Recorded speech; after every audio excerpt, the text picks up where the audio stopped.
Pues seguramente en algún lado ya leyeron o ya escucharon que salió a la venta ya el libro del expresidente Felipe Calderón titulado Decisiones Difíciles. Es su segundo libro y pues habla justamente de esto, cuáles han sido las decisiones difíciles que ha tomado en la política y que tomó durante su administración, y yo lo tengo en la línea telefónica. Felipe, ¿cómo estás? Buenos días. Adela, qué gusto saludarte, muchas gracias por invitarme a platicar Igualmente. contigo. De tú o de Efectivamente, estoy muy usted, contento. pues de tú, ¿Eh? ¿no? Ah, De tú como o de quieras, no usted. importa.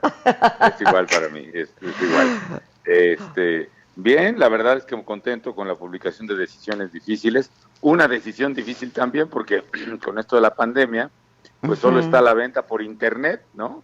Tanto edición impresa como electrónica, pues solo a través de Amazon, de Books, de Apple Books y cosas así, pero Ajá. pues como no hay librerías, pues a ver cómo le va el libro. Por lo pronto, muy bien, Adela, ahí se metió un ruido raro, no sé qué sea. ¿Me Bueno, escuchas tú a mí bien? ¿Tú me sí, te escuchas bien? escucho. Ah, Sí, bueno. Oye, sí, yo lo tengo por iBooks justamente, pero me gustaría tenerlo impreso, pero sí solamente lo puedes obtener a través de, pues sí, por internet en línea, que te eh, llegue y lo compras en línea, ¿no? sí, en cuanto Este, me llegue un ejemplar que me lo la haces llegar. editorial, sí, con mucho gusto.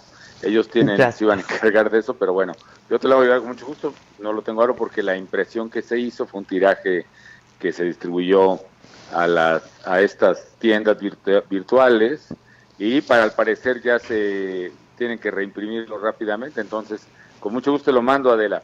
Y habla un poco de decisiones difíciles, desde luego en el gobierno, pero también en general en mi participación en la vida pública, ¿no? Y la primera es por qué participar en política o cómo tomé esa decisión, las primeras candidaturas, y toda esa parte llega hasta la campaña presidencial, la rebelión ahí o pues no sé, la discrepancia con Vicente Fox en el proceso interno, las razones. Bueno, no era su favorito, para decirlo de alguna manera suave. Básicamente, ¿no? Básicamente sí.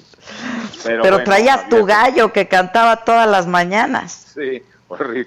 Muy bonito el gallo y me encantaban, pero lo guardaba yo en un bañito que teníamos arriba de la casa junto a una biblioteca pequeña que teníamos. Y la verdad ya hasta, ahora sí que me ganó el gallo, porque sí ya lo tuve que llevar allá a un rancho donde tienen gallos de pelea y allá me lo guardaron. Ya, te soy honesto, no sé si sobrevivió el pobre o no, pero sí, una cosas de anécdotas muy padres que tú viviste también, Adela, me hiciste el favor bueno, de estar cerca de todos estos procesos, como está cerca de muchas cosas de la vida nacional. Y narro eso, esta parte termina, obviamente pasa por la elección de 2006, ahí narro pues, cómo fue la campaña, lo que fue empujándonos hacia arriba, el error de López Obrador, entonces candidato al presidente, de no ir al debate presidencial, que creo que fue uno de los errores más importantes, por lo menos hasta antes de ser presidente de su vida, y la elección misma, como ahí cito dos textos de gente muy respetable. Carlos Tello, el libro 2 de julio, narra cómo dentro del cuartel, el cuarto de guerra de Andrés Manuel, tenían conteos rápidos, tenían información de que habían perdido la elección. Incluso la discusión es qué hacer y lo que deciden es salir a decir que ganaron, que tenían encuestas que llevaban ventaja por 10 puntos, que a la fecha ya nunca se publicaron. Ana Cristina Covarrubias, su encuestadora, reconocería después en una entrevista con un colega tuyo que habían perdido, es decir, que el conteo rápido de la medianoche, yo adelante. En fin, la lucha postelectoral, cómo Andrés Manuel pone en marcha un plan de resistencia civil, un tema que yo conocía pues por todo mi historial dentro de la oposición en el PAN mucho tiempo. En fin, está padre. Luego culmina esa parte con la toma de posesión, una decisión difícil si ir o no ir a San Difícil también. Lázaro. Todos los coordinadores de parlamentarios me insistían en que no fuera, incluyendo algunos del PAN, sugiriéndome que fuera otro lado. Digo, pues, si no tomo posesión ahí, pues no va a ser un presidente real. Además, la Constitución entonces preveía, Adela, que si el presidente no toma posesión en el recinto del Congreso, el Congreso debe llamar a un interino, imagínate. Entonces, la estrategia era muy clara, no dejarme tomar posesión, para dar lo que yo llamo un semigolpe constitucional contra uno de los poderes públicos. En fin, luego entro a las decisiones difíciles de gobierno, desde cómo seleccionar gabinete, los candidatos, las entrevistas, los antecedentes, las primeras acciones, las decisiones difíciles ante los desastres naturales, que fueron lo primerito que se me presentó. Luego vino la influenza de 2009, imagínate que te aparece tu secretario de salud y te dice, señor presidente, la gente que se está muriendo en los hospitales, porque a nosotros nos llegó, supimos de eso ya que teníamos defunciones en los hospitales, imagínate. Señor presidente, las defunciones que estamos teniendo es debido a un virus, acabamos de recibir los resultados, un virus completamente nuevo, desconocido hasta ahora en el mundo, en consecuencia, pues no tiene vacuna, no sabemos cómo se cura, no había tratamiento, lo sabríamos semanas después, no sabemos cuál es la tasa de letalidad, podría ser muy baja como una gripa normal, o como una tasa, o como su prima hermana o su primo que era el virus de influenza aviar, que tiene una tasa de letalidad arriba del 50%, parecido al del ébola, en fin, y todo eso te lleva a tomar decisiones muy difíciles, en incertidumbre, Adela, en cuestiones de horas, ¿no? Tomamos la decisión de hacer este encierro, pues lo que estamos haciendo ahora, ¿no? Sana distancia. Pero no a este grado, ¿no, Felipe? Sí, a este grado, en la Ciudad de México, y en la Ciudad de México, semana y media. Fue por una semana y media, fue realmente breve. Aquí ya llevamos como 2 meses, ¿no? Mucha gente voluntariamente, por cierto, se encerró desde que empezamos a ver las noticias de España e Italia, antes de que hubiera un fallecido en México, lo cual yo espero que ayude ahora, ¿no? Que yo digo que la sociedad civil actuó de manera anticipada a las decisiones del gobierno, que supongo que también es de esas decisiones difíciles que se toman, ¿no? Sí, gobierno. Claro, y además yo creo que sirvió mucho el aprendizaje de 2009, ¿no? Porque nosotros ya sabíamos qué es el estornudo de etiqueta, ¿no? El del interior del codo, la distancia, lavarte las manos. Y efectivamente eso ojalá ayude. Ahora hay diferencias, ¿no? Por ejemplo, nosotros hicimos una política del mayor número de pruebas posibles. Nosotros hicimos más de 500,000 de pruebas de influenza, imagínate. Y las personas que fallecían en hospitales de alguna enfermedad pulmonar, se les hacía autopsia, se les tomaba obligatoriamente muestras. En fin, creo que fue un criterio que pues una manera distinta de abordar, ¿no? Distinta de abordar el problema, diametralmente distinta. Y una política, sí, dime.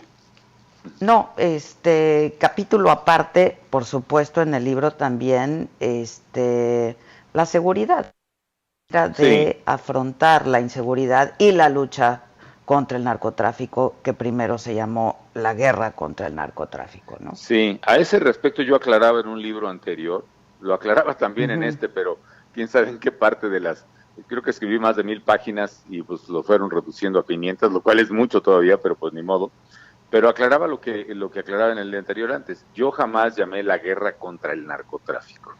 Yo alguna vez llegué a usar la expresión metafórica que esto es una guerra contra la delincuencia general, pero específicamente esto de guerra contra el narco de Calderón no es una expresión mía, es una expresión acuñada un poco para demeritar el esfuerzo que hacíamos en la estrategia de seguridad, porque si tú te pones en un dilema mediáticamente, tú que eres experta de ¿qué prefieres, guerra o paz? Pues paz, ¿no? No, pues no se trata de eso. Claro. Lo que está en juego es la seguridad de los mexicanos. El objetivo de mi gobierno primordial era hacer de México un país de leyes, ahí lo explico, y hacer un país de leyes implica, desde luego, defender con todo a los ciudadanos y combatir a la delincuencia organizada, ¿no? Era un esfuerzo de lucha contra el crimen organizado por la seguridad de los mexicanos.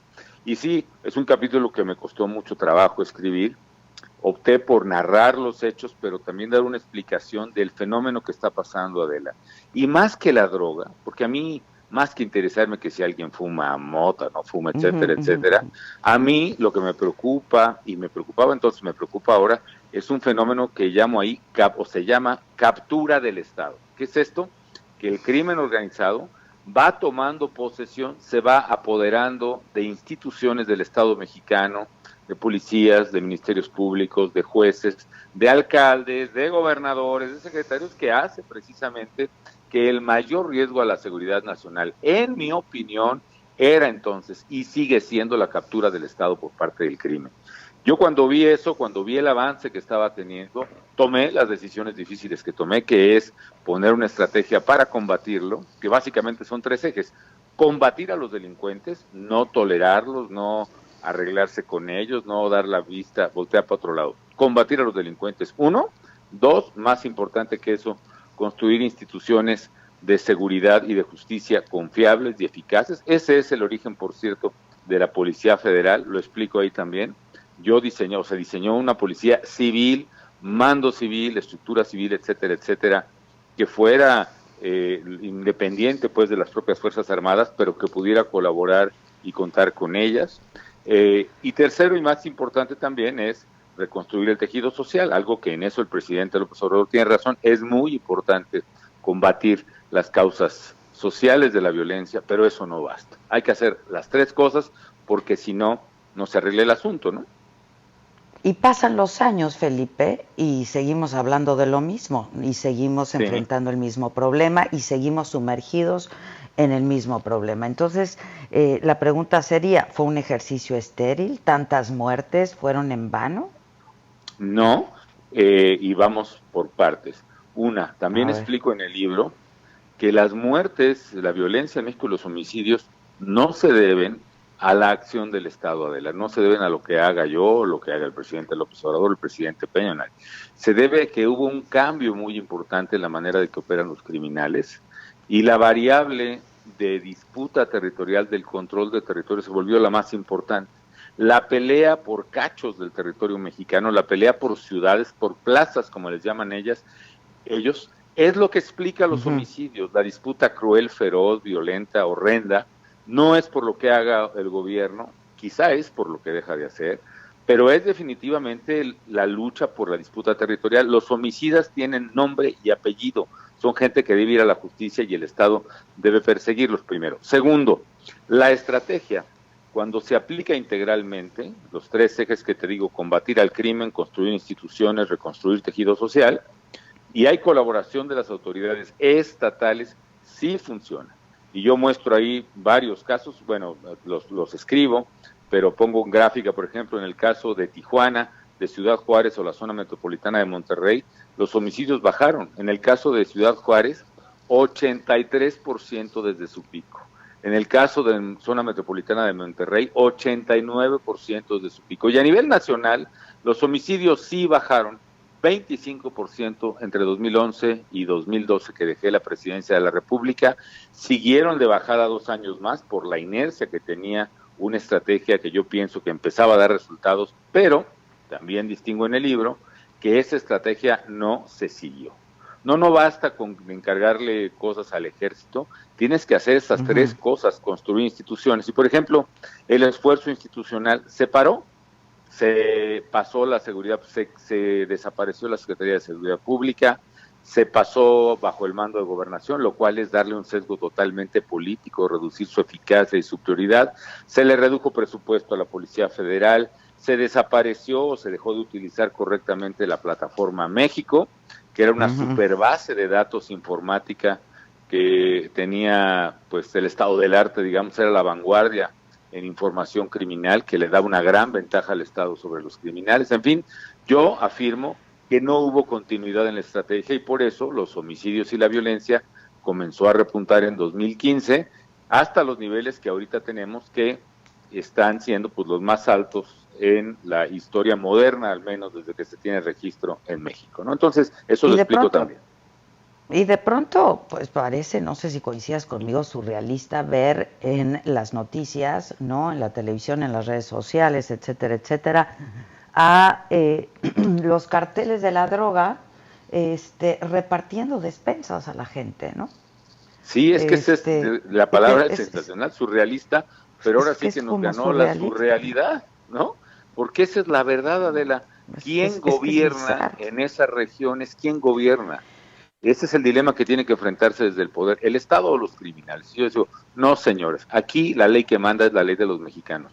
No es la ley del Chapo, no es la ley del Mencho, no es la del Cártel de Jalisco ni la de los Zetas, es la ley de los mexicanos. Y si el Estado deja espacios, Adela, deja vacíos de poder, los ocupa el crimen organizado. Otra cosa, ya no solo para repartir drogas al menudeo, el narcotráfico, que es lo que provocó esa disputa territorial, ¿no? Porque mira, pasar droga a Estados Unidos, que era lo que se hacía tradicionalmente, no implicaba una disputa de territorio, si acaso una disputa de la ruta, ¿no?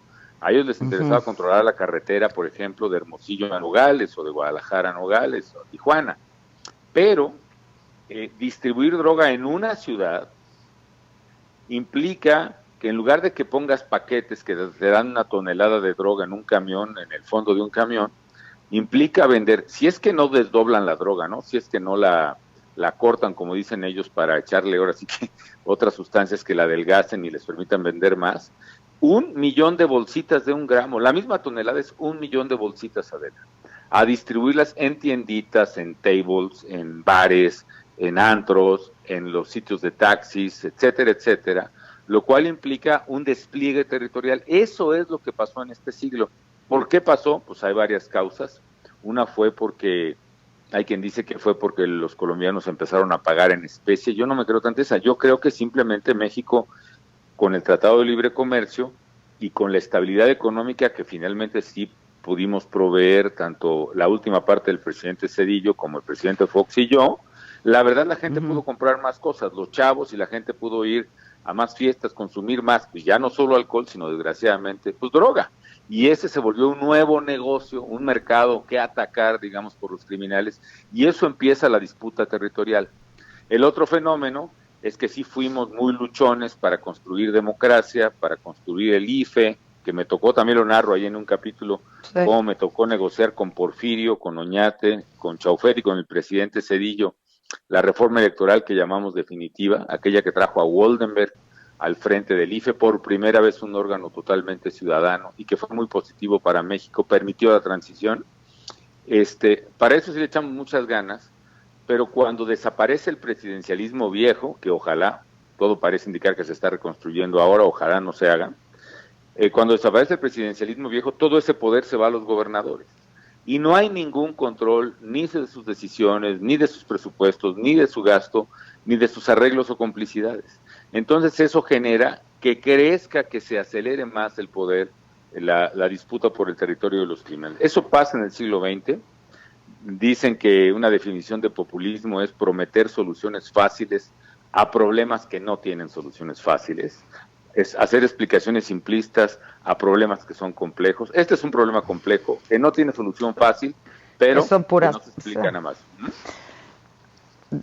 Déjame hacerte 2 preguntas rápidamente. Una, García Luna, me parece que, a ver, es inminente que hablemos de esto. ¿Qué sí sabías, presidente? Porque pues el presidente se entera de todo y sabe lo que hacen sus colaboradores, ¿no? Y el operativo Rápido y Furioso.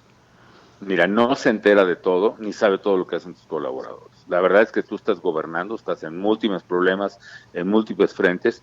Yo lo que sabía al nombrarlo secretario es que era un funcionario que estaba en el gobierno anterior, que fue, vaya, me lo presentan del gobierno anterior, entrevisté con todos los secretarios, procuradores, etcétera, que venía del CISEN además, donde tienen los controles de confianza más rigurosos. Entonces el polígrafo ahí se aplicaba, en otras dependencias yo lo empecé a aplicar, y que era reconocido además por autoridades de americanas, por ejemplo, que tenían colaboración con él y siguieron teniendo cada vez más en materia no solo de drogas, sino de seguridad nacional, intercambios frecuentes, y además que incluso era reconocido por la sociedad. En alguna ocasión organizaciones como Unidos contra la Violencia, o en fin, la que dirigía María Elena Moreno entonces, etcétera. Contra la delincuencia. Pues un poco la sugerencia de que una buena mancuerna pudiera ser la de García Luna y de Medina Mora, pudiera llenar esa difícil decisión de llenar el puesto de Procuraduría y Seguridad Nacional. Además de Procurador y secretario de Seguridad Pública, perdón. Además de que todos los candidatos que yo tenía, pues se analizaban en el gabinetito que tenía yo en transición. El CISEN nos pasaba la información que tenía y se tomaba así la decisión.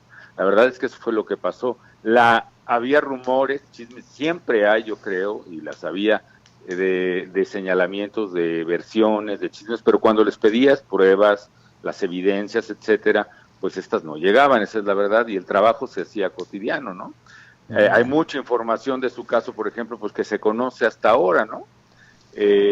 Por ejemplo, la acusación del Mayo Zambada, del hermano, se conoce hasta el juicio del Chapo en 2018, un hombre que nosotros capturamos.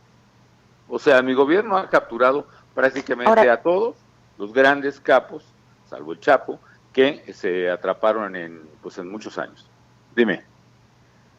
Además, no y a la distancia, no, es que justo como decías, sí, ¿no? Pero como decías ahora, esto se supo en el juicio del Chapo. A la distancia, ¿hay cosas que te hacen sentido, quizá? ¿Y empiezas a entender cosas o no? Pues mira, obviamente con todo esto que se tiene, pues veto a saber cuál hubiera sido la decisión a la hora de nombrarlo, ¿no? O si yo hubiera recibido así una cosa formal de sospecha, de falta de colaboración, de que no se puede, o lo que sea, por ejemplo, de algún embajador o pues de los propios presidentes, pues inmediatamente procedes, ¿no? Pero entonces la verdad es que era información que no era corroborable, y que derivaba mucho de esa rivalidad de agencias, ¿no? Vamos a ver, yo tampoco quisiera anticipar juicios, porque resulta que tiene 6 meses preso y no se ha empezado ni el juicio de él.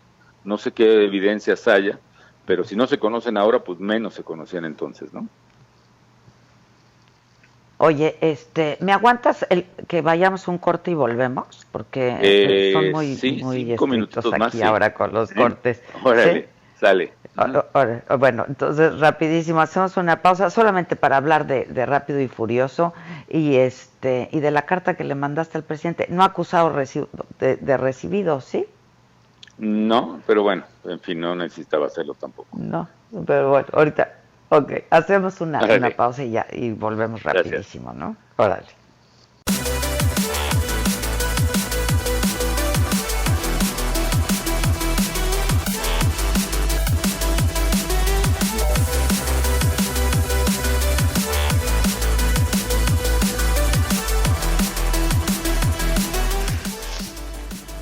Bueno, estamos de regreso, son las 11 de la mañana en punto. Estábamos conversando con el expresidente Felipe Calderón sobre la publicación de que es su más reciente publicación, su nuevo libro, el segundo que ha escrito, Decisiones Difíciles se llama, y estábamos conversando con él pues justamente de cuáles son estas decisiones difíciles y por supuesto pues las preguntas obligadas, el tema García Luna, el tema del operativo Rápido y Furioso. Lamentablemente, como aquí ya también se ha vuelto muy estricto el corte y el horario y la hora de irse a corte, tuvimos que interrumpir esta conversación y pues nos colgó.